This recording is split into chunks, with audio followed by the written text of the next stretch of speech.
ክስዕብ ጽጋኻ ሃብኒ ሕደጎ በደለይ ከም ብዝሒ ምሕረትካ ሓድሶ ንነብሰይ ጽጋኻ ሃብኒ ሕደጎ በደለይ ከም ብዝሒ ምሕረትካ ሓድሶ ንነብሰይ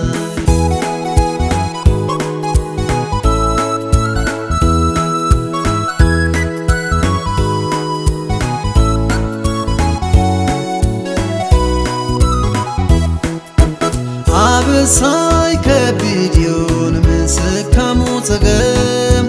ግን ከተስፋሎኒ ካብ ጎይታ ዘይጥለም ክንብርከኽ ከለኹ ክጥምት መስቀልካ ከም ቃልካ ጎይታዬ መልሰለይ ኢኻ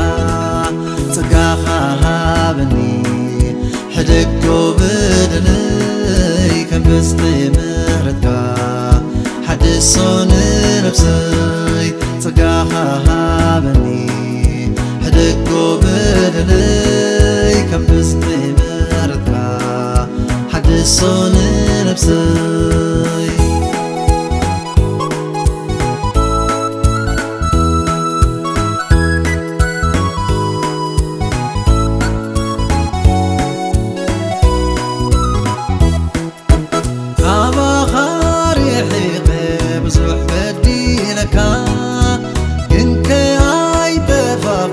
ስለ ክቡር ልብካ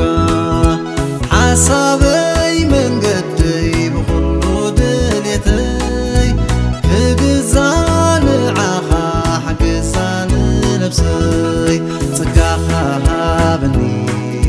ሕደጎ በደለይ ከም ብዝሒ ምሕረትካ ሓድሶ ንነብሰይ ጽጋኻ ሃበኒ ሕደጎ በደለይ ከም ብዝሒ ምሕረትካ ሓድሶ ንነብሰይ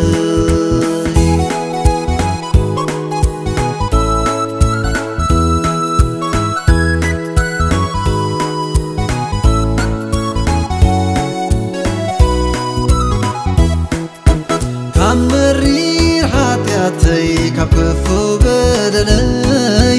ደጊም ሓራእየ ጎይታይ ከፊሉለይ ክብሪ ምስ ምስጋና ውዳሴ ምስ ግርማ ኩሉ ንዓኻ ይኹን ክርስቶስ ኣምላኽና ጽጋኻ ሃበኒ ሕደጎ በደለይ ብዝሒ ምሕረትካ ሓድሶ ንነብሰይ